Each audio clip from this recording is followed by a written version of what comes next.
球の心と物質 Who you gonna call? Who? Who you gonna call? Who? Who? Well, who are you gonna call? Fucking- we rehearsed this, you know. Who are you gonna call? Yeah, who are you gonna call? Fucking your congressman to change the law, man. What's it called? Fucking guy. What's up? Jesus Christ. What's up? No, I don't think I ever told you this before, but I don't think I've ever told you this before, but I ain't afraid of no ghost. There you go, man. Yo, give me some knuckles, man. I thought about that this morning, and I was like, "Yeah, I know what I'm gonna say when I start the episode." That's what we call in the business guys a slow burn. Slow. And then You know? But we So, are back, boys hell and yeah, girls bro. Hell and yeah. guys and gals Whatever. and theys and thems Whatever. and zays and zoos and zols. anything you are, we're back to that. Except And- racists. Yeah, except you guys. Fuck you guys. We are back on this show that we call Earth, Mind, and Matter. We always talk about what's going on in the Earth, In our minds, and this is why it this matters. is Earth, Mind, and Matter. Welcome back. I'm Frankie. I'm Javi. And if your first time is now, We're popping your cherry right now, guys. welcome. And if it's not, welcome back. Thank you so much for coming back to listen to us Yes. just talk to ourselves. Yeah. That's what we do. That's what a billion people are doing right now, but we're doing it differently. Because you want Yeah. you know how we're different? Oh. Because every other week we talk about our AMC section. We do, which is right now. Today, our AMC section is the album, movies, and comics. Today we're talking about the movies. Other weeks we talk about the news, but we're not talking about the news today. Today we're talking about the movies. Yes, And sir. yeah, and we're talking about a very special, iconic, incredible old movie. Yeah. Familiar with it. It's called Ghostbusters. Yeah, Ghostbusters. Ghostbusters starring Bill Murray and a bunch of other people. Yeah. Definitely Bill Murray's the most notable one for sure. You think when he was in this movie, he was the highest like actor? Oh yeah, Or, without a or doubt. Sigourney Weaver was higher than him. If I remember correctly, Mm-hmm. by this point, I think she got this role because of Alien. Alien had come out before that. Alien Yes. was in the 70s? What do you think? I think it was early 80s. Let me Okay. double check what year Alien came out. Because I didn't realize how. I mean, I knew Sigourney Weaver was a big actor. I just always forget her face to the name. Yeah, 79 Yeah. actually. Okay, So yeah. it came out before this movie Ghostbusters. Ghostbusters. So that's how she got this role because she was kind of on the up and coming when that happened. But she's a huge actor as well. Yeah, huge she- ass actor. Yeah, and it's because of movies like this, Yeah. like Alien and Ghostbusters that like She kind of got really- lucky with the iconic movies, no? Yeah, she really Jesus did. She Christ. really did. And Bill Murray's like Groundhog Day, this, and some other shit. Yeah, and you know, we're already jumping into it. Fuck it. Yeah, Like, yeah. First of all, I just want to say, so you can like start off from the beginning of your notes because we do take notes. We're not fucking geniuses. What's it called? This movie's so fucking good, and I know that's like an overstatement because you know everybody says it, everybody loves it. But I wonder how many people have watched it now. You know, and watching because I watched it this morning, but I've seen it a whole bunch of times before. Right. And it was so fun to just jump back into it. You know, rewatch it, like enjoy it. And because I'm in the city so much now, there's a lot of places, you know, there's very famous places. Oh yeah. But there's also a lot of spots where I'm like, oh shit, like I would drive past that all the Yeah. time. And one of the things, the station that they are, it's a firehouse now. But they actually have the sign sticking outside of it, you know? Yeah, like to this day. they just another fire department here in the city just put it up for the Really? fire department because That's so today, cool. which we haven't mentioned, is also officially the 40th anniversary of Yeah. Ghostbusters. Hell yeah, bro. So 40 years ago, this movie came out and it blew people's minds. Crazy. And we also have a Ghostbusters print that I'm working on at the moment. Hell yeah, Display bro. here. Yeah, I'll block it off. But if you can see it, if not, we'll put a close up of it so you can actually see it. It looks fucking awesome. It's including the Stay Puft Man, the Ghostbusters in New York City with the thing coming up in the air. That's the thing over the building, right? Yeah, like the vortex. Yeah, and the slime. What's his name? Slimy? Slimer. Slimer. Yeah, slimy. He is pretty slimy though. in London, it's slimy. Slimer. But yeah, man. But yeah, I mean, it's been 40 years since this movie came out, and That's crazy. I saw this movie first time when I was a kid. Mm-hmm. Like I would imagine for most people, around our age at least. Like I would imagine maybe people younger than us are probably watching for the first time in later years in their life. I think I've seen this in my teens though. I don't think I saw this as a kid. Oh, Yeah, really? I'm Oh, pretty wow. sure I saw this. I just sought it out when I was like probably in middle school or high school or something like Okay. that. But I don't think I ever caught it when I was a child. Okay. But Yeah, I definitely had seen this movie alongside like classics like Indiana Jones and Star Wars and stuff growing never up seen and stuff Indiana like Jones. I just seen Star Wars like 2 years ago when we Yeah. first started the podcast. that. It's been more like 3 years now, actually. That's fucking wild, bro. Jesus Christ. But yeah, I mean, someone pay us, please. But yeah, what's really cool about this movie too is that it was directed by Ivan Reitman, who, if you don't know who Ivan Reitman is, you definitely know his movies because he and Bill Murray made some classics like Stripes. And there's some Stripes. That's when he's in prison though, or some shit. No, I'm assuming because Stripes. It's when he gets enlisted. I have seen that movie actually. I think I've only seen the beginning or some shit. So they did Stripes together. Ivan Reitman also did Twins, Kindergarten Cop. I mean to say, those are like the more notable ones that kind of came out around the time. Oh, he also did Super Ex-Girlfriend. If you remember that one, I've never seen that. That was a super raunchy movie when that came out. But yeah, he also did the second Ghostbusters, which is more universally not as liked as the first. I mean, I've never seen any of the other Ghostbusters. What's it called? I also had a DVD of Sex Drive when I was younger. You remember that movie that came out? It was a comedy movie. I had a big, recognizable cast, and I remember my dad.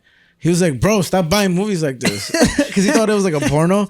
I was like, "Dad, it's not a porno. You don't get it, Dad. It's just a bad movie. It's just comedy. It has some titties in it, but just relax, Dad." But this movie's got a little bit of ass and titties. A little bit. No, it definitely. So this movie's rated PG.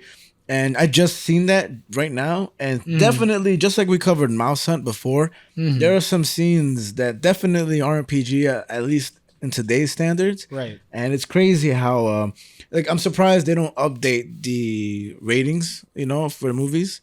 How they allow it to stay like that because of its time period. That is interesting because for you to even mention that, I was double checking, but fucking Ghostbusters came out in '84.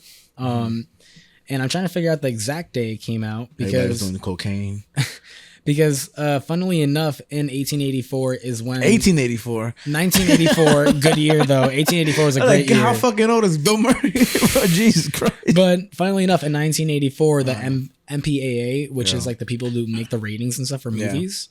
July 1st is when they first released PG-13. Really? Also, that shit didn't even exist. Yeah, if I remember, if I pull up the exact day Ghostbusters came out, it's possible that it came out before that. What does the acronym stand for those that rate the movies? Motion Picture Audience. Motion Picture Association of America. Oh, sure. It's interesting though, but it's kind of nice to see, like what time period we were in, what was allowed. Right. Because if kids are allowed to see this, kids are also allowed to see like Moana, and there's some real crazy shit in this movie.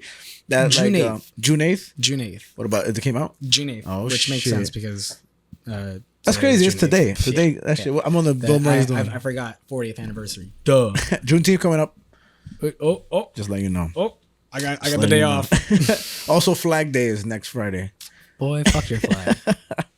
I seen. I'm gonna let all my boys know it's Flag Day. We repping.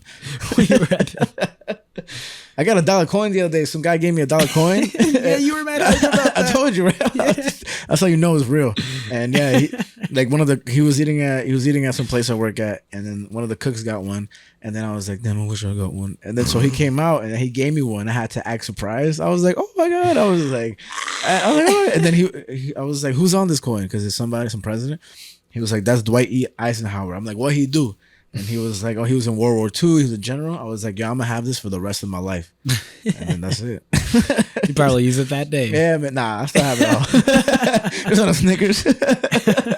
You just take this shitty ass coin. That's crazy. Those coins are ridiculous. Oversized. Can you imagine? Fucking have a pocket full of dollar coins.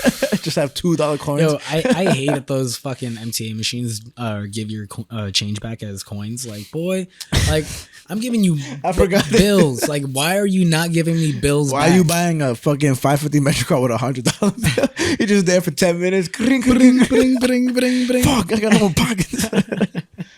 Just a bunch of coins. So, fucking yeah, June 8th, 1984. This movie came out. Okay. And it's really interesting about how PG-13 just came out a month later. I never knew that actually. So they were like, "Fuck." Yeah, they were.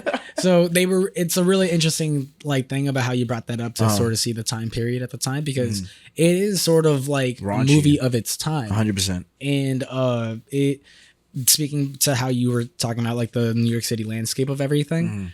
There's a lot of gothic like vibes to it too, where a lot of the films and a lot of the filming was done in dioramas and sets that they built to really build sort of like that classic like New York Gothic vibe.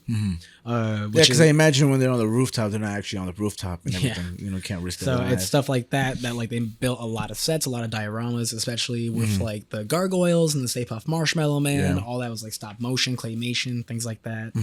And so they really pushed it with like the physical, practical, practical effects with this movie, which is pretty great. And a really amazing thing too about this movie is that Ivan Reitman and Bill Murray, after working on Stripes together, had such a good relationship that they were like, you know what, like they just riff off of each other so well as creators that a majority of this movie was filmed without a script. Wow. I can see that too though, because I see a lot of Bill Murray doing that shit, you know. I just seen something where in the beginning of the movie where they're entering the hotel and they have their little machines, you know. Right. And they proton packs. There we go. And they shoot the maid's cart and everything. Right. When she was like, what did she say? Like, what the hell? Or whatever. That was an ad-lib also. Yeah. So there's a lot of things I'm assuming that were like there. Even the scene when he's standing in front of the mat talking to Sigourney Weaver. And then he walks away and he spins in a circle because the other guy is spinning in a circle. Those all seem like things that he would do. And things that I feel an audience would find funnier more back then than they would now. Because his humor is very of his time. But it's also pretty funny. Even this scene right here, we're watching the movie here. Right. Right now, Dan Aykroyd and Bill Murray are sitting on the steps of the New York Library, or of university. Yeah, this looks like a Columbia University, and they're having. They didn't have to put it in there, but it's a little alcohol bottle that they're sipping while they're talking. Right. And it just, I feel like so unnecessary, but it's just kind of pointing out how young they're supposed to be, I guess, or whatever. Because they don't look young at all. No, they don't. They look old as fuck. They look old as fuck. Yeah, and I don't think they even mentioned their names, but they definitely should be in their late 20s. But this is how motherfuckers looked back in 1980. Like, you see those memes of, like, my parents at 25. Let's have our fifth child at a house. And it's like, me at 25. Yeah. I can't afford Taco Bell. It's crazy, man. They look wild. But it really, like you know, as we're saying, it's a movie of its time for 100%, sure. And it's just, it has so much character and style to it for sure, where it's like a lot of the practical effects and the designs of all the ghosts and things like that and the different types of ghosts that we see throughout the movie are just so interesting and unique and incredible. Like, you know, nothing tops Slimer in terms of like any recent Ghostbusters movie. Yeah. Like I have not seen any of them, man. I just don't want to. You know, the closest thing I would say is the little baby Stay Puft Marshmallow Mans that they have in the first reboot movie. Yeah, those motherfuckers are pretty cute. Very baby Groot. Yeah, I think that's what they do with everything. They just make it a baby, just like make some money. But yeah, and just even with the location of the fire department, that was a natural location and stuff, and like they just. It was funny. The person I was watching the movie with, they made a comment of Egon, where he's just talking about how fucking shitty the whole like place is and this and that. After like the girl asks her how he likes it, and she's like, "Yeah, he's definitely on the spectrum."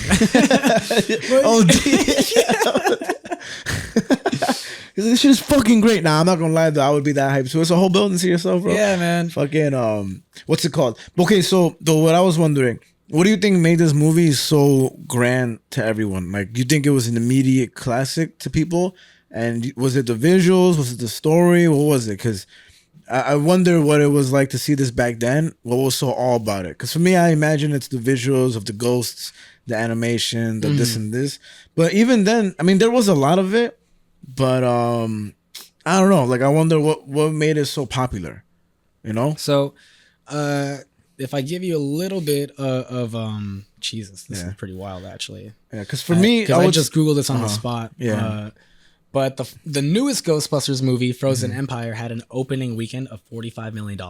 And probably costs a shitload of money to make that movie. Yeah, I don't know why they keep trying to make money off of it. And when you look at the original opening of Ghostbusters 1, it made throughout its initial theatrical run made $282 million. This one made $280. That's crazy. Throughout its entire theatrical run. Okay, so maybe the new one makes a little more, but that's insane. But then, though. like, you also got to think about how, like, with newer movies, they don't really stay out in theaters for long. Much like any days where they just kind of go straight to streaming. Even then, though, like when you think about the money, what's it called, inflation and stuff like that, the difference. That's fucking wild. How much? So it's like definitely more people saw this than they saw Frozen Empire, the newest one. You think people scream less long today than they did before? Like scream? Like how can I mention? So when you watch the old Michael Jackson concert videos and people are like, like just cause, right? And I feel like, do you think today people scream not as long? I don't know if that makes any sense. You know, like do people do screams less? I don't know, man. I don't think so. I don't think so. Yeah, because I feel like today people are like, you know, like that's they quick scream, you know, but before they screamed their ass off. Or in movie theaters, you know, like people were more scared when they saw a scary movie, and I don't know because I wasn't alive, you know, so I don't know, but I wasn't alive. But I imagine like in older horror movies, like you know, it was the cliche girl holding on to her man, and she was like and the guy was like, chill the fuck out. And she was like, okay. No, but and the guy's dad was like, there we go, son. Smoking a cigar. I've seen a lot of people smoking cigars in the streets lately. I'm like, the fuck you doing, bro? You're not finishing that cigar. What are you doing, bro? I don't know. I think that is interesting that you say that because like, you know, the way I see it at least is that I remember when I saw the newest Scream in theaters and I saw it on a busy Friday night. Yeah. And motherfuckers were losing their shit. Like scared or laughing? Yeah, all of it. They were like, what the fuck? Like everyone loved that movie. Like everyone was so into that movie. But you talking about they were scared or they were like, woo? All of it. They were scared. They were excited. They were happy. They were like all that. Like interesting. It's in the trailer, so it's not a spoiler. But there's a scene where they're in a train cart and like the killer's on the train cart. And like that whole sequence, like had everyone in the theater be like, oh shit, ooh. Fuck, and like people were really tense watching that movie. I was like, oh shit. So I think it still happens today. Honestly, I don't know. But I mean more in general. I think what I'm trying to say is that like I feel this is a dumb statement. I don't even know what I'm trying to say. What prompted you to ask? But I thought it earlier though. That's crazy. But I also feel like with phones and stuff and everything, like people don't scream as much. I don't know. But I did hear some lady scream in the park like not a long time ago. Like I was just at my house, and then all I heard was like a legit scream. Like, oh my god, is she okay? You know. But it was like, and you went back to doom scrolling. Yeah, I was like, whatever, lady. You know, I'm not gonna go on TikTok, but Instagram Reels though. Facts. YouTube Shorts. I don't know, but the last time I seen actual audience like reaction and like hype was when I went to go see Doctor Strange, the multiverse, when the purple person came out at the end. And then they were like, oh no, when the Fantastic Four was it John Krasinski, when he came out with everybody else, right? Motherfuckers went crazy. Yeah, that was cool to see. I can see myself getting tired of it, so I'll be like, shut the fuck up. Go to a concert. No, I'm kidding, but it's cool because it's a fan base thing, you know. But that whole era is done, you know. I think so. I don't think it's done completely, but I think Deadpool and Wolverine will gonna receive that. You know? Yeah, I definitely think so too, for sure. But I think that was the most it's ever been, being that with the Avengers and everything. I think Endgame was the last. That's was right? Was peak. I can't imagine. I seen that one reel where people are reacting to it. That was cool though. That's how it was in my theater. That's crazy, man. That's so. I can't imagine being a fan that was about to watch that movie and somebody spoils it. You know, like that fucking sucks, man. Yeah, asshole. Look at this scene. Motherfucker came out the desk. She's sitting right there. Yeah. Like it's stuff like that where Egon and this chick have like definitely a nice little relationship that sort of progresses throughout the movie, which is nice. What we're referring to is that she's sitting at a desk and then he just creeps out from the bottom, and I'm like, what the hell, bro? What are you doing down there? And she's like, I don't give a fuck. No, but don't you think that the actress who plays Janine, Annie Potts, she looks so much like Tina Fey? I can see that, her eyes and everything. Like she looks so much like Tina Fey to me. Well, but in the show, but I think it's the wild scene that we were both thinking about was when Dan Aykroyd's in his bed, right? Yeah. All right. So if you haven't watched the movie, so obviously they're ghosts, and there's a montage of them going like sleeping and then going to fight, capture some ghosts, back and forth. And then one of the scenes, this is a PG movie. Dan Aykroyd is laying down in his bed and a ghost is hovering over him, right? And then the ghost is like a young woman, and then his belt starts to unbuckle, and then the zipper goes down, and then it pans over. I mean, it goes to his face, and then it's him with his eyes rolling back, and I'm like, "What the fuck, bro? Man. Like this motherfucker getting blown by a ghost." Yeah, and man. That's crazy. But was it that he was dreaming it, or it was actually happening? Boy, I think that shit happened. That's crazy. They would throw that in there, man. I think he got ghost head. He got ghost head. That's wild, man. Jesus Christ. I saw that. I was like, whoa, I don't fucking remember that. I completely forgot about that scene. Like, completely. Holy shit. Yeah. So basically, in a kid's movie, this guy was basically shown to get head from a ghost in a kid's movie. Jesus Christ. You know? MPAA came in and they were like, nah. We got to stop this shit. But it's so wild. And, but it really makes you think, because you always hear older people say, like, you know, back in my day, like, this is not, like, you know, you hear a lot of older people complain about, like, oh, everybody's so offended nowadays. Like, duh, like, look at what they were not offended at all, you know, and it's crazy. But, okay, so say... Oh, there was your Cheez-It product placement. Oh, so there's a bunch of product placement in this movie. What's it called? But say you have a son, right? And he's a kid. Would you mind if he saw these things? You know, say he's like 5 or 7, you know, and he's watching this movie. Do you mind if he's seen that? Like his I feel like getting head. I feel like maybe like 5 is maybe a little like too young for that. Yeah. I feel like, because I was also actually wondering if people were ever actually scared by this movie, because, like, you know, it is pretty comedic, but then there are some pretty, like, not even intense like scenes, 2 or 3 like jump scares. Yeah, and like as a kid, I'm curious if like kids were scared of this movie a little bit. Kids, yeah. I think adults not really, aside from the jump scare.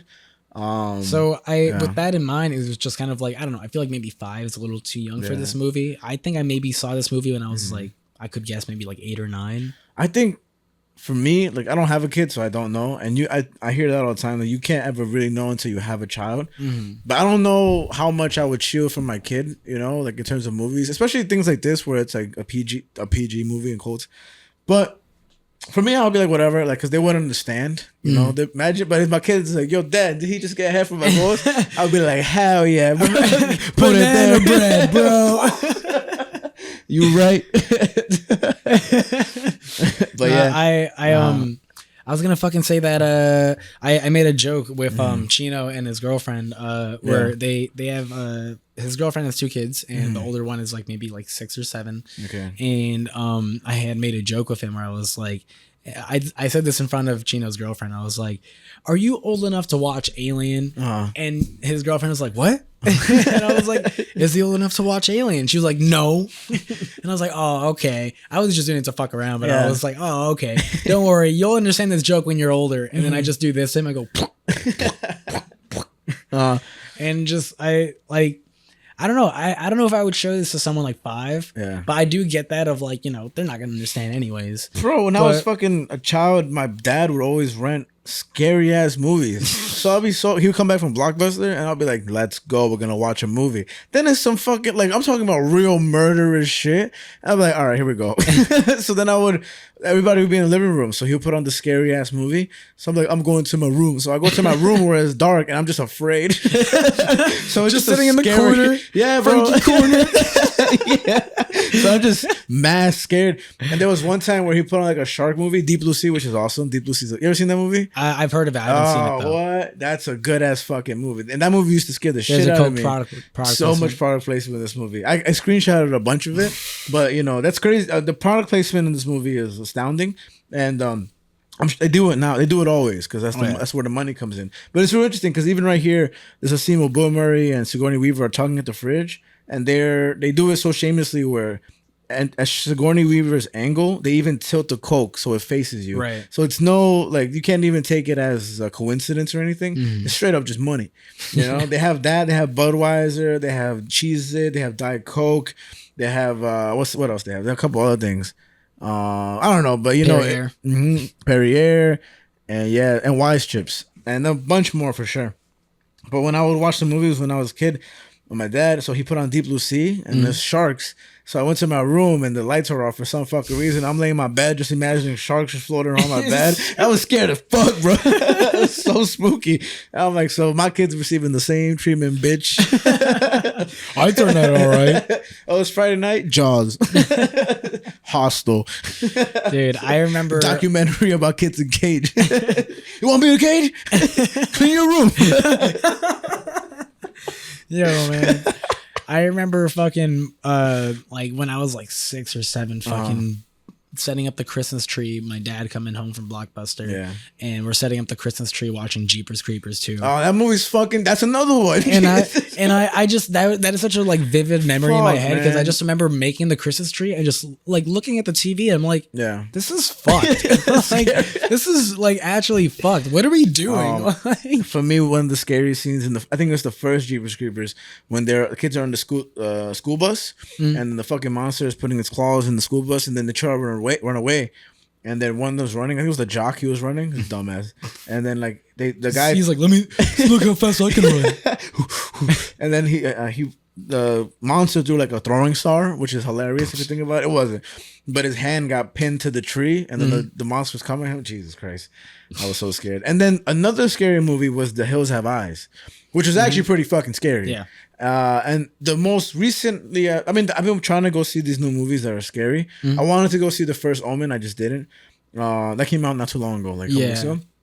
But not Midsummer. Midsummer I just very much liked. It was just gross. But the movie that you really like also, Hereditary, that's an actual scary movie. Yeah. That movie is one of the most like recent modern scary movies. But I really should look more into like classic horror movies of different countries, because they be going hard, bro. Yeah, man. Sorry, I keep shaking your fucking video. I just watched last thing I'll say, and then we'll get back to Ghostbusters. But I just last night saw some Spanish horror movie called The Coffee Table. I did not expect that title. The Ferris wheel. The Ferris wheel. The balloons. But like, in Spanish it's La Mesa de Comodor. But that movie is pretty fucked up. Really? It's pretty fucked up. And you never look at the scene right here. So this scene is so look at the wall at the left. If you look at the wall at the left, there's a person that walked by really fast. Did you see that? No, I didn't. Okay, so we're gonna show it on the video here. So let me go back real quick. So this is obvious, but if you go back and see the way they made the Ghostbusters car seem so fast, is they just fast forwarded it. Oh. So look, if you look at the car here, awesome sirens, awesome car. Look at the wall right over there. And look at the shadow of a person walking right about in 2 seconds. Oh, you see shit. That? Yeah, so that's how they make. I hope if you watch the video. If you're not, that sucks for you.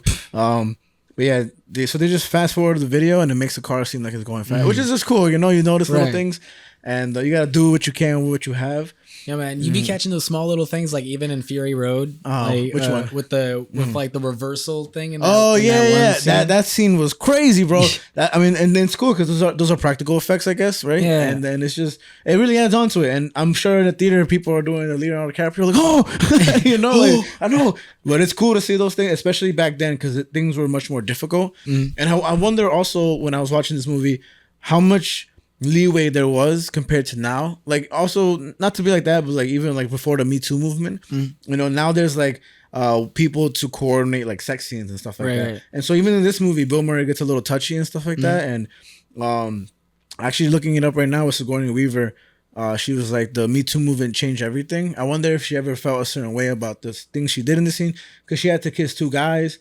I think even when she was getting pulled away by the gargoyles, like one of them touched her breast. Like grabs her I wonder if that was a woman doing like, that. Her boob almost comes out like entirely, really. 100%. I think, and then Bill Murray definitely gets a lot touchy, almost unnecessarily, which is like, you're not being but I wonder if she was okay with that as an actress or whatever.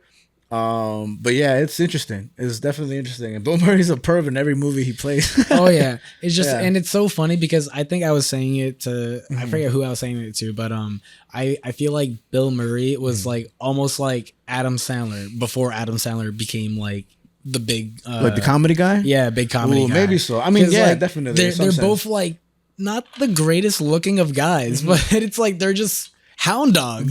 Bill Murray is disgusting. Bill Murray Like- looks the same now in this movie, bro.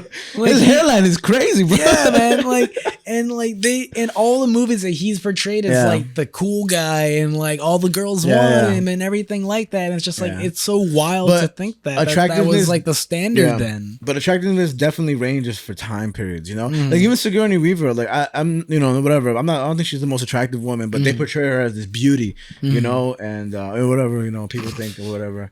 But it's That girl's interesting. more bad. Oh, D, bro. This is where she ad-libbed the line, the maid. Yeah, Right yeah. here. She was like, "Fuck," I don't know what. I also love the little detail of like her trying to spray the Yeah, fire. and it never works. It doesn't go out at all. I also like the other small detail when they're going the news montage and stuff, and there's like the one news guy, and there's like the guy just sort of standing behind him, And just he's like looking himself in the he's thing. Very it's just New like York. small things like that. It's like Yeah. it just makes it feel so alive and just like Yeah, that's- regardless that like it's very this whole movie is very campy. Yeah. And like you can tell when they're on a set and things like that Mm-hmm. during certain scenes. It just those small details makes it feel so alive. I've always liked this scene where the cigarette's hanging from a dead actor's mouth. Yeah. But what I was thinking when I was imagining what made this movie so huge in terms of just like fan retention and like appreciation. But I think one of the biggest thing is how much New York was involved. And what I mean by that is like you ever seen Dog Day Afternoon, right? You ever seen it? No. So good. But there's a similar scene, not really, but you know at the end of this movie where the whole New York crowd is around there, like one of the cool things is that no phones, no cell phones, right? Like there's nobody on their iPhone, nobody's recording. It's just everybody looking up, right? Right. And then how much of those people were paid, were just asked to just come in, you know? Like that's what I mean by leeway. Like not just have to have every single person be like part of a union and this and that where everybody gets hurt. Like I'm sure there were laws, you know? I'm sure it wasn't that like easy to do, but it felt more of like a genuine like, hey, do you want to come into like, you know, to Ghostbusters? And I wonder if that, I mean, I guess made it huge in New York City, you know, because imagine all those people that are asked to be part of this scene, and then you go to watch it in the movies, you get to see yourself, you get to be like, Right. wow, you know. I mean, I would imagine they had a lot of leeway with this, considering about how much product placement they had. That's true. Like, because you know, because they were being funded pretty well, I think they had a lot of leeway to just sort of say like, hey, let's just get a lot of New York extras and things like that. Yeah. Like, not necessarily people from Hollywood, but just like people here in New York. Yeah. Because this movie is very New York. It's one of the most New York movies. That's what I appreciate about so much. Actually, while watching, I was like, this is so cool to be from this city. Again, being in the city now that I'm in the city much more. Before I was only traveling from home to work and everything. Now my work is in the city and whatever. It's so cool to see things that you are familiar with, you know. Right. And another scene, one thing I was thinking is that like this scene we're watching right now takes place in a fancy hotel in Manhattan, and I'm like, a lot of us will never see one of those fancy hotels inside one, and if we do, it won't be this one, you know. Right. So it's an invitation to go look at, you know, within to New York open the City curtain. architecture, yeah, and like get to witness these things that do exist in the place that you live and probably pass by more often than not. Like, so I thought that even was the dope fact as that fuck. Sigourney Weaver's character and this dude live in Central Park West and all Yeah. that stuff, it's like, And I'm in Central Park West like every other Monday, bro. It's so dope. So I'm like, oh no, I kind of know what that is, you know? yeah, like Yeah. and it's just it's so New York. It has so much character and so much life to Yeah. it, and like I really wouldn't be surprised if like the extras that they got were from New York. Yeah. Like that would only make sense, to be honest. It is crazy to think though that a crowd like that today would just be all phones out. Yeah. That's wild, man. It's so fucking crazy. And you know, I think because I saw the first new Ghostbusters movie, but I don't think there's a scene like that at any point because it takes place in a small town. yeah. Oh yeah. Okay. But for you to mention that sort of like New York moment where everyone kind of gathers around, Yeah. like, yeah, they Yeah. did it type of thing. Like that was definitely a thing where it's become very cliche now. And I remember in the new Ninja Turtles movie, the new animated one that happens at the end, where like everyone's like, wow, they did it. Yeah. A big crowd of And, New like, Yorkers. and like it's New Yorkers actually helping the turtles to Yeah. like overcome this challenge and take the victory. And it's like even when I was watching, I was like, okay, this is a little cliche. Yeah. But I was okay with it because I was like, this is also like a kid's movie. And it's just, for some kid, this is the first time they've seen Exactly. this happen. Exactly. So it's like, who am I to be like, this shouldn't be in a movie? Yeah. It's just, it's a trope. It's a cliche, Yeah. but it it's because of movies like Ghostbusters and things like that we have these cliches and tropes. But it's so golden to see it on actual New York City with probably real New Yorkers and stuff like that. I mean, it has to be. You can't travel that many fucking New York people out to that. You gotta see fucking Dog Day Afternoon though. Attica. It's so good, bro. I saw that movie when I was working at the Dog Cafe, and I just put it on the laptop, and I was like, wow, bro. I think Al Pacino's in it, and the other guy who plays in fucking a Godfather as well, like the kind of off the spectrum like brother or some shit like that. It's so fun. He's famous as fuck. He actually passed away though, but yeah, it's so fucking good, man. Check it out, Dog Day Afternoon. Nah, go watch that shit. Can you guess the budget of the movie? 80 mil. You think it's 80 mil? I just guessed. you think it's 80 mil? I'm gonna give you another guess. 16 mil. 30. Damn, bro. I was kind of right there. And it grossed 282 overall. $282.2 million in its initial theatrical run. Hold on, wait. You know what I'm gonna do right now? And I actually have the number here for the Frozen, how much? The newest one. Yeah. And for the newest one, throughout in theatrical release, it made 100 mil. Or no, the budget was 100 mil. Holy shit. The budget for the newest one was $100 million. $100 million? Yeah. Let's see. Hold on. I want to see. That's actually lower than I would have thought. Let's see.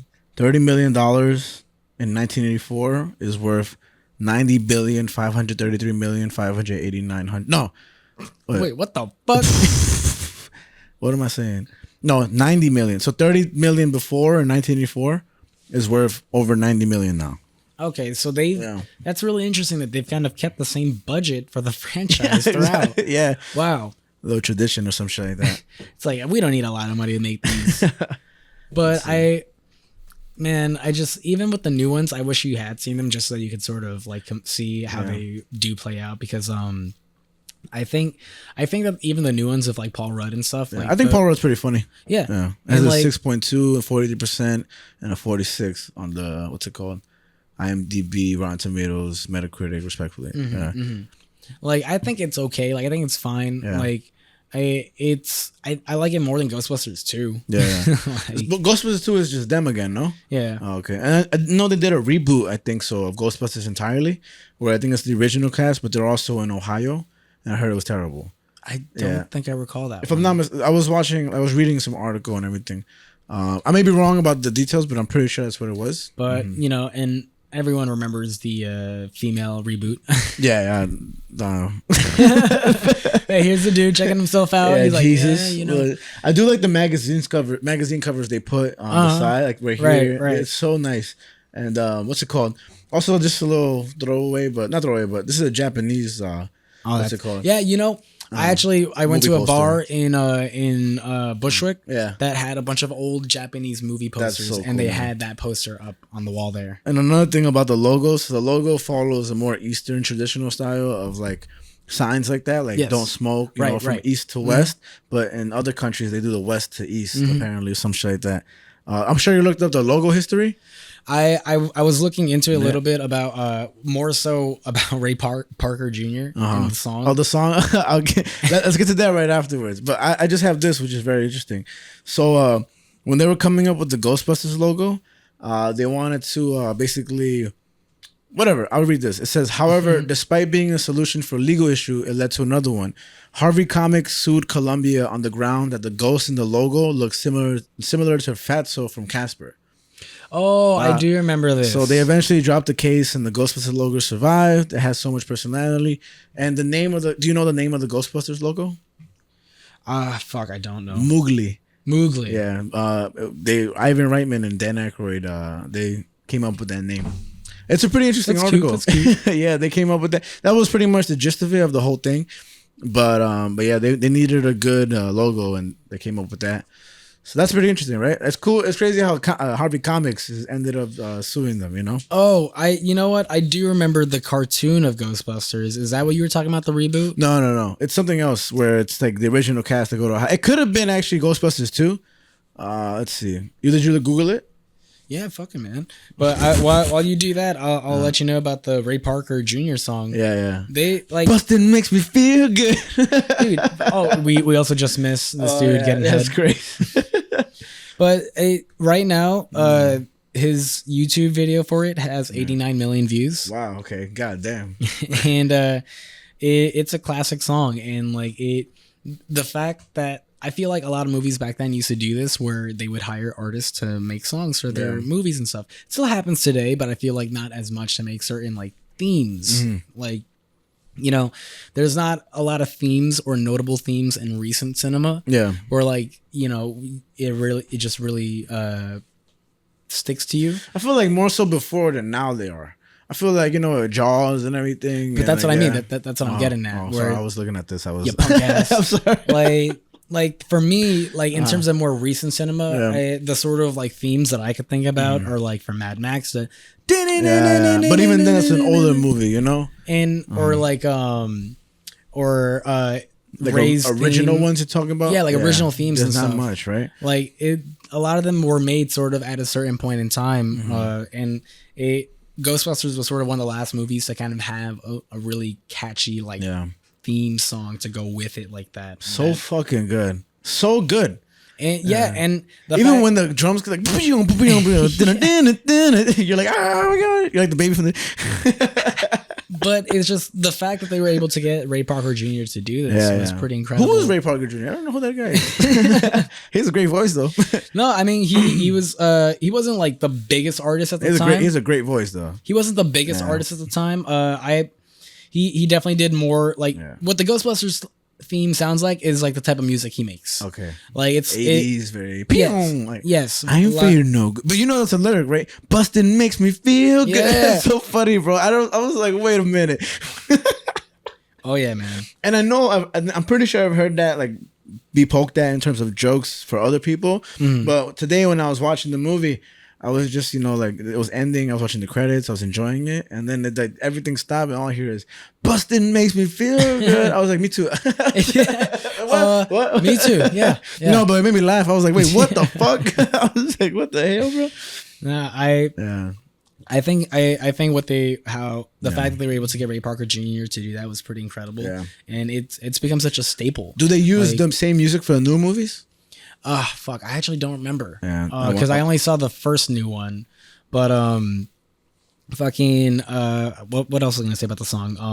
They used it for the cartoon show as the title sequence. Yeah. So it got reused for that as like a shortened down version for the title sequence. And then on top of that, what was it? The movie opens up with the theme song, as most people kind of recognize it from.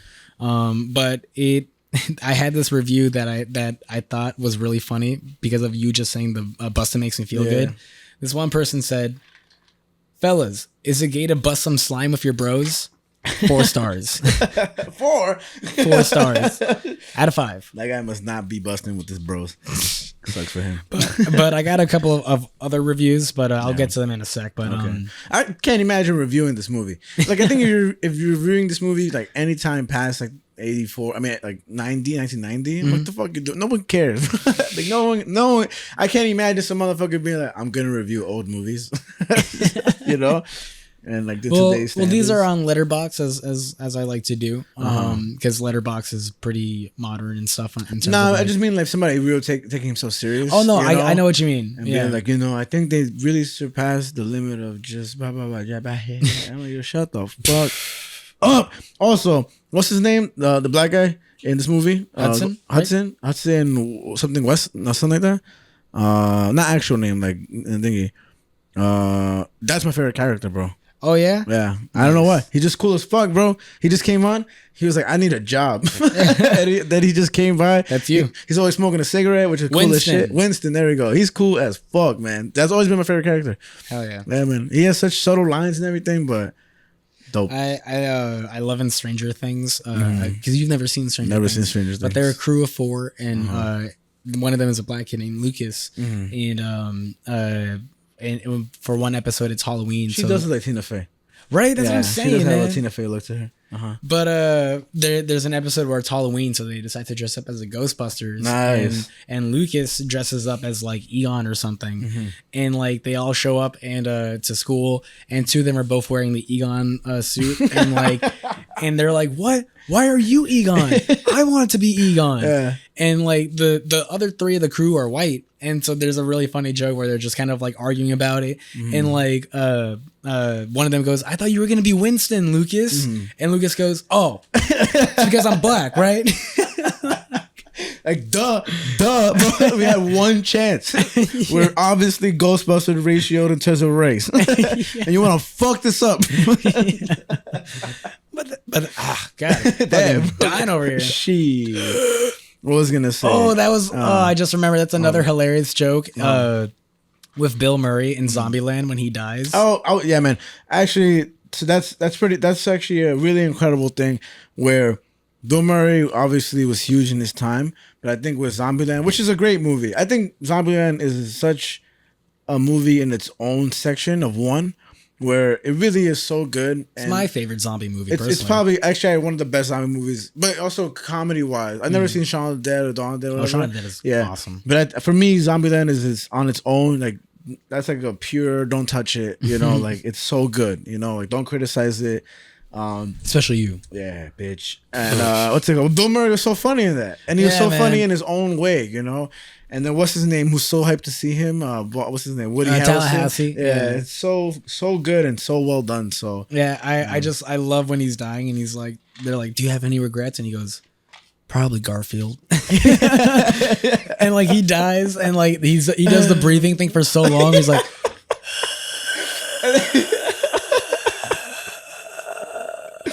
and then he doesn't die, right? And he just doesn't die. And like, but there's a bit of silence, and they're like, "Is he dead?" And then you just hear him go.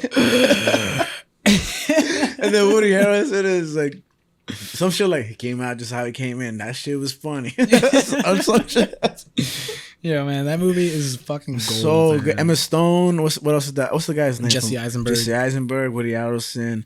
Bill Murray. I mean, so fucking funny. Yeah, man. So good. The writers of that movie are writers that I adore, Phil Lord and Chris Miller. They also did the Lego Movie. Nice. They did Deadpool, both of them. I did not like the Lego Movie that much. What? Yeah, man. It was kind of like, I thought that awesome song was annoying. I thought everything about it was just, I mean, I only watched it once, you know, and I'm not shitting on it because it's a happy ass movie, you know. It's like, but I just, when I watched it, I was like, this is not it, dog. This is not for me. I ain't no fucking baby. Yeah, but I hate this shit. You know, fuck Legos. I just did it. Well, what's that other alternative Mega Bloks? I'm more of a Mega Bloks. I'm Mega Bloks, man. Yeah, that's how I felt about motherfuckers that went to Digimon. I was like, just say you're poor. No, I'm kidding. Yeah, Jordan loves them some Digimon. Bro, man. I know. Shout out Jordan. That was funny with the Tamagotchi where we were like, yo, your Tamagotchi is overdosing. Like, oh, fuck. Gotta get some, what is it called? Narcan. Yo, this fucking That dude, shit man. is He's so such a clown, dude. Oh my God, let me just give Rick Moranis his flowers. This motherfucker made me laugh so much. This is the dorky guy who lives across the hall from Sigourney Weaver, and he's just trying to clap cheeks, but he's also a simp, and he's so fucking funny, man. Like, he plays his character so well. Yeah, man. And if I'm not mistaken, no, he wasn't in the beginning of the movie, was he? Was he he was the kid they were testing on, no? No way. No, it wasn't. Sure? It wasn't. Like, you guarantee me? Yeah, 100% guaranteed. What? I don't know, man. I feel like he was. Wasn't. It looked like him. 100% guaranteed. You want to bet? No, but I 100% guarantee. Really? You fucking addict. Yeah, I've been betting a lot. Oh wait, I gotta make sure. How sure are you? 100%, dog. Really? Because I remember that the fucking dude who's getting like electrocuted, he looked like someone from like Even Stevens or something. No way, bro. Yeah, man. Yeah, dog. What the hell? Yeah, dog. Totes my loads, dog. Really? Hey, really? Really? Really, dog. No fucking Hey, way. hey, I'm so for real right now. I'm gonna hit you with the. You must be. You're not playing no games right now. Anyway, all right, I was wrong. What I was gonna say. This guy made me laugh so fucking much, and there's just one scene. Fuck, did I close the shit again? God damn it, bro. Control Shift T. Control Shift T. That's how you recover your shit. All right, Control Shift T. All right. There's one scene where he's getting chased by the cougar. Shut up. He's getting chased by the gargoyle animal. Right, the cougar. And he gets pressed up against the wall. Right? And he's like, cute doggy, nice little pooch. Maybe I got a milk bone in my pocket. Like, you know, just, I don't know, man. It's just, fucking hilarious, and I think he played the character so well. Shout out to him. He was probably my second favorite character after rewatching this movie. Bill Murray is an obvious favorite. You know, you can't hate on him. Right. Like, but, I feel like that because someone asked me that where they're like, who's your favorite Ghostbusters? And I was like, I feel like the obvious answer for most people is Bill Murray. Yeah. They probably also they don't know I also names. love this shot too, where like we're sitting on the couch, passing the remote. It's just like this fucking guy got that on camera. You pointed over there, Byron. That's bad funny shot of the gargoyle. Like the way that like the fingers kind of, or like the mouth like breaches through the door. So this is what Sigourney Weaver is sitting in. Oh, okay. So they probably use like a tight, like a screen or something. That's just dope, man. And it looks so good, you know, for what it is. But this is where she gets a titty grab by the gargoyle hand. Yeah, it's interesting how they did that, man. Honestly speaking, because in that initial scene there wasn't nothing, but now it's more like on her chest. Yeah, and like there's her whole titty there. That's really interesting. But how did they do that though? Like, you think somebody was under the couch? You know, because it's gotta be, because if you look at the flooring, there's tile like for something to spin on and everything, right? Yeah, because if you look really closely at the tiling where it's lined up, it's wider than the rest of the tile line. That's so interesting, bro. Yeah, man. So little things like that are so cool to like notice, because man, it's just how you make a movie. You know? It's how you make movie magic. Also, shout out to this guy. If you ever want to know, like if you're ever making a movie and you want to know how to do certain effects, his name is Scott Prop and Roll. SCOTTPROPANDROLL. I love watching his shit, man, because he shows you, you know, like with soda cans, you know, in movies, you know, you want to drink from it and everything, fake drink from it. So they just color the top black. Yeah. So you just sip from it, and then he just shows you a bunch of little things like how to make fake food and how to do this and all practical effects where it's like nice. It's really fucking cool. It's really cool, actually. Yeah. So shout out to him. He's one of my favorite reels to watch, and he always throws in a little pun. You know, he's a little quirky. Oh yeah, this baddie. Yeah, man. And just like, okay, fine. So dumb. Yeah, man. But yeah, Honey, I Shrunk the Kids was one of my favorite movies watching as a kid. That movie was dope as fuck. Another favorite Bill Murray movie of mine as a kid was Osmosis Jones. He was in that movie? Yeah. I love that movie. He was a live action dad. Oh, it's so dope. That movie was fucking good, man. Yeah, man. Osmosis Jones, classic. Yeah. And that was one of the rare like kids movies that turned into like a TV show. Yeah. Oh, it turned into a TV show? Yeah. I remember that vaguely, but I remember the movie and itself being good. Yeah, like that and like Jimmy Neutron. You know a movie I like, maybe because I had the video game, Meet the Robinsons?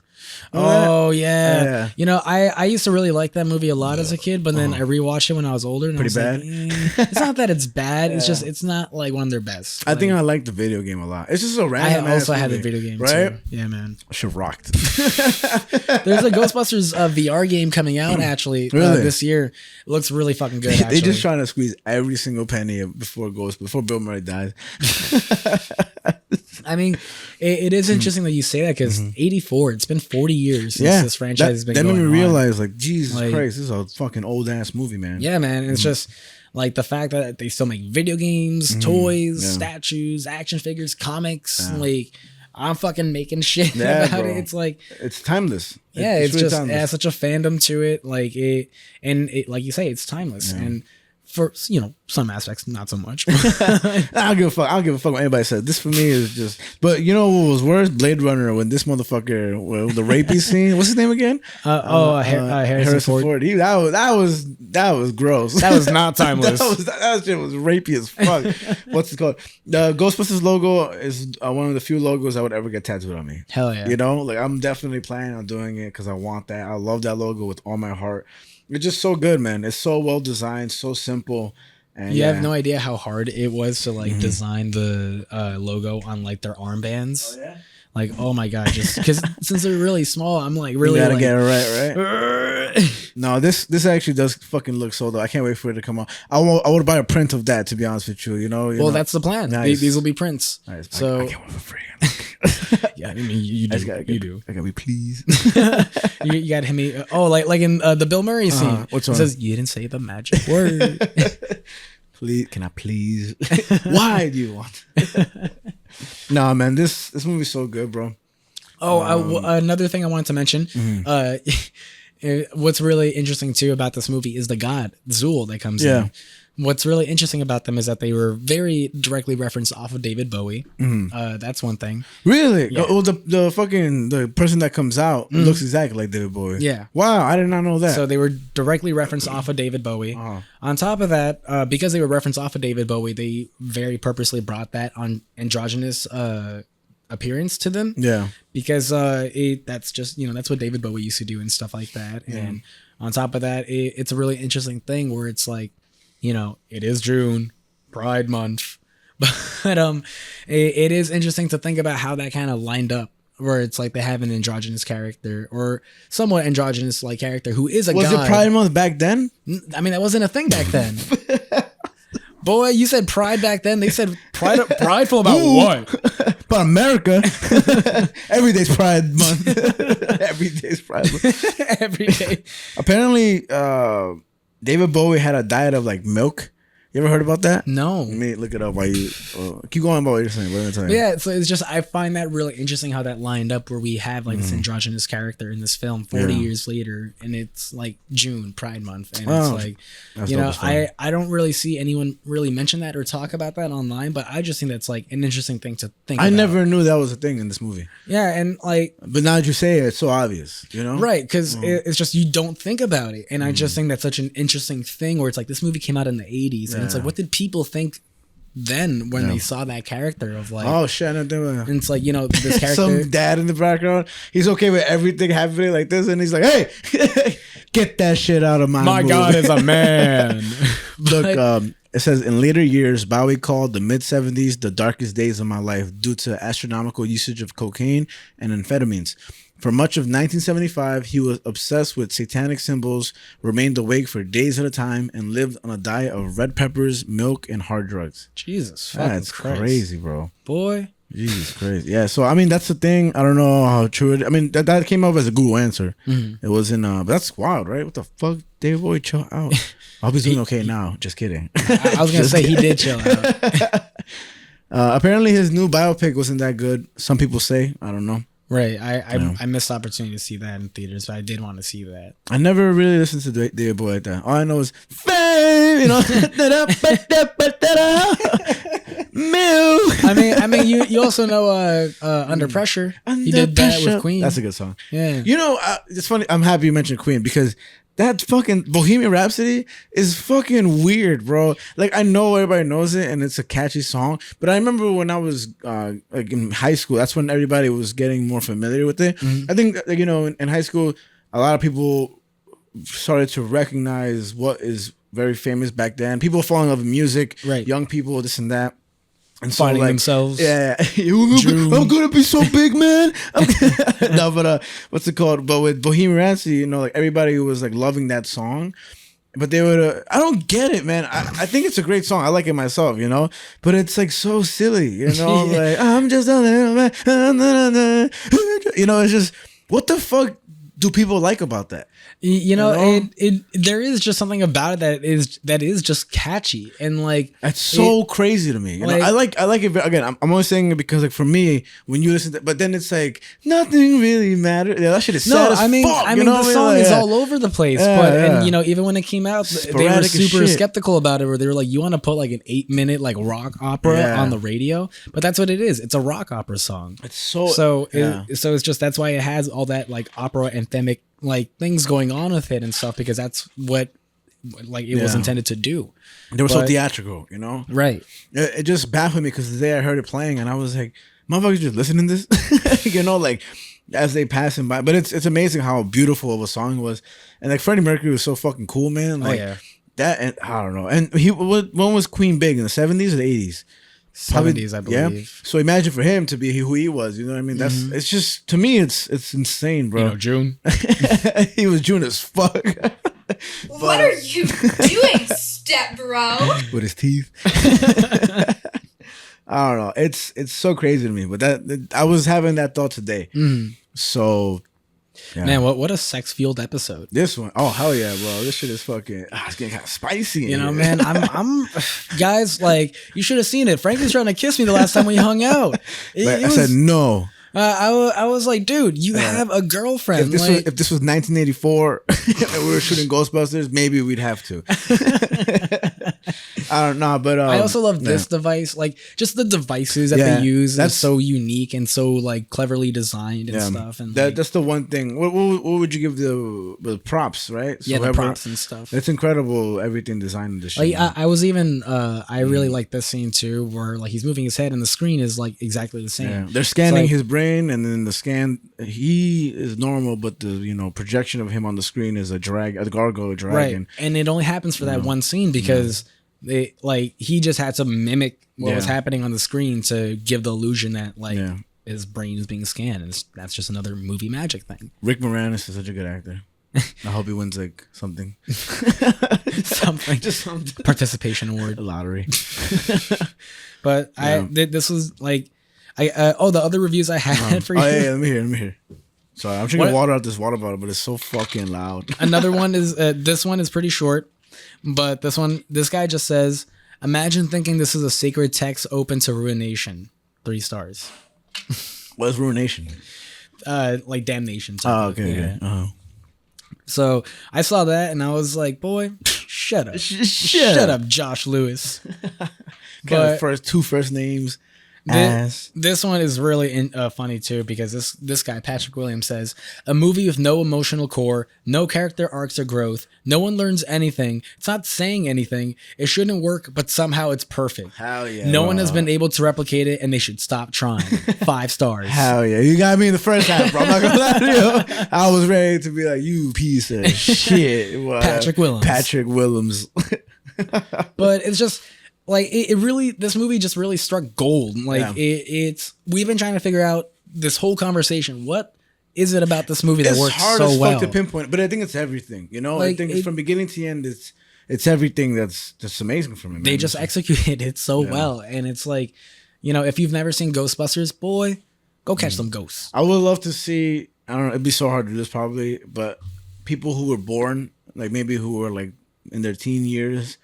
What I'm trying to say is that a theater full of younger people today, like 17-year-olds today, and then people who were 17, a theater full of those people back then, and see their reaction, how they laugh on it, because I can imagine the cringy motherfuckers who are 17 today and they watch this movie and they see Bill Murray do something and they're like, "Oh my god, like what is he doing? Like that is so gross." So free Palestine, and then like. People, I mean, of course, it's more nostalgia, so it'll be more of that. But like genuine laughter, like this is humor that they appreciate, because it's attached to a certain moment. Man, I gotta. And this is a random scene too, where they quote the Bible. Yeah. But again, like with damnation and stuff like that, so it kind of all intertwines. Mm-hmm. But and I feel like this is the most philosophical like conversation in this movie. But Dan Aykroyd seems like that motherfucker, with weird ideas. Yeah, like his face just says it all. He's just tripping balls the whole time. I bet you he's a fan of Rick and Morty. I hope he's alive still. He's alive still. Yeah. I'm pretty sure. I hope so. I'm pretty sure. Yeah, because they were all in the last one. Oh, okay. Except for I think Winston. He died? No, he opted out. Damn, to not be in it. Come on, bro. One of them opted out to be from it. I can't remember exactly which one, but one of them opted out to not be in it. He was probably like, "I'm getting too old for this shit." Basically, he was like, "Again, I'm good. I'm scared of these ghosts." Guys, I've been holding it back. I'm frightened, but I'm scared. That's so funny, bro. Jesus Christ. But yeah, dog, that was fucking Ghostbusters. That was Ghostbusters, bro. That's a good fucking movie, bro. That's a spicy meatball. that meatball right there. Just beat my wife. Oh, I'll say one last thing. It's because Italians do it. That's not because I think it's funny. Italians totally do that. Oh, no, I'm kidding. Sorry, Italians. Oh my God, I forgot the Twin Towers are in this. Oh, wow, that's crazy. Not anymore. Yeah. Oof. But I've told you about this ghost hunting old cop game. cars, man. Yeah, man. Sorry, that's crazy. But I've told you about this ghost hunting game that I've played before in VR called Phasmophobia. Mm-hmm. Oh my God, so much fun, man. That game, describe it again. I forget. So, but I'll just say real quick, like rewatching this movie really, really makes me want to play Phasmophobia. Nice. Because essentially what it is that you're not necessarily hunting ghosts or like catching ghosts as much as you're just like avoiding them, proving their so existence. No, and you can. It's like co-op, right? You could do it online. It's 4-player I've co-op. seen some game. What's the gameplay? And just it seems so fun. It's so much fun. If you get dude. separated and you have to like get And there's proximity chat, so it's like you can't just talk to everybody at all. Yeah, and somebody stays in the van, right? Someone stays in the van to watch the cameras. You have radios and stuff like that, and like it's also in VR, and it's so much fun playing in VR where you just like come over to your shoulder and you're like. That's how you use the radio. Like you're like, dude. I remember one time, fucking, when I was playing with my friends, we were playing in the asylum level, and I was in the basement by myself, and two of them were on the first floor together, and I finally find the stairs to go back up to the first floor, and I can hear them down the hall talking to each other, and I was like, oh, I'm gonna fuck with them. So I take my flashlight and I start flashing it up the staircase. And like all I hear is, wait, did you see that?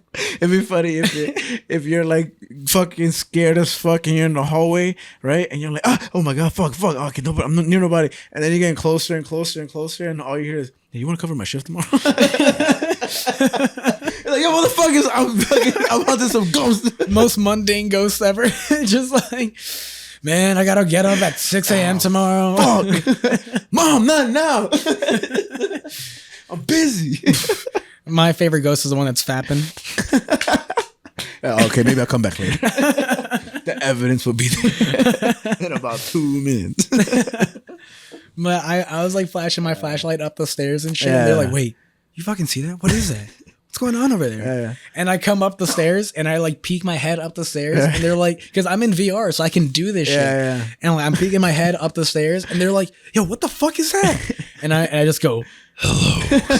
And they're like, yo, nah. Get the fuck out of here, bro. Every man for himself. Well, that game is so much fun, dude. That seems like fun. I would go into rooms like with the ghost box, like which is the radio so you could speak to the ghosts. Yeah. The ghost box is like just a radio. Yeah, and I would just go into the fucking rooms and be like, yo, bitch, where you at? Come on. So what up? I'm trying to fight. I was using my ghost box, looking at the ghost screen, walking on the ghost floor. using my ghost baton against a ghost with my ghost spray. I feel like every group of friends has laughed at the McDonald's joke where you're like, yo, pass me a McNapkin. They're like, yo, I'm gonna go to the McBathroom. Oh yeah, I mean, I still say McSane all the time. Yeah, but it's just like when you're in McDonald's and the moment just strikes hot and you've never made that joke before, everything's Mc, you know what I mean? Like, yo, go get a McTable. I'm gonna go get the McFood. We're gonna have a Mc good time. But at the end of the day, we had to make good time here. Hell yeah, bro. Mc Ghostbusters, go check that shit Ghostbusters. out. Mc Ghostbusters, man. Mc Bill Murray, Mc Black Guy. In DR, they'd be like, Le Ghostbusters. Le Ghostbusters. French? No, because Dominicans eat their S's. No. So I'm trying. Le Ghostbusters. Le Ghostbusters. Le Ghostbusters. Le Ghostbusters. Que lo que Ghostbusters. I want to go back to DR. DR was nice. God damn. Okay. All right. Follow us on the socials. Earth Mind Matter Pod on Instagram and TikTok. Earth Mind Matter on YouTube. That's about it. Yeah. That's about it. And keep up with us. We got some special things coming up. We do, and more episodes. Oh, we do got some special things. Oh yeah, man. Remember when I used to say that? Remember when I used to say that at the end of every episode? And nothing special happened. Just mundane things. Don't worry, guys. Some shit special is actually coming up. Yeah, man. Which is fucking awesome. Just like this right now on the screen. Fucking all these G hosts coming up. We about to some other hosts up in this bitch. What? Oh. And then on that. Oh. And then on that.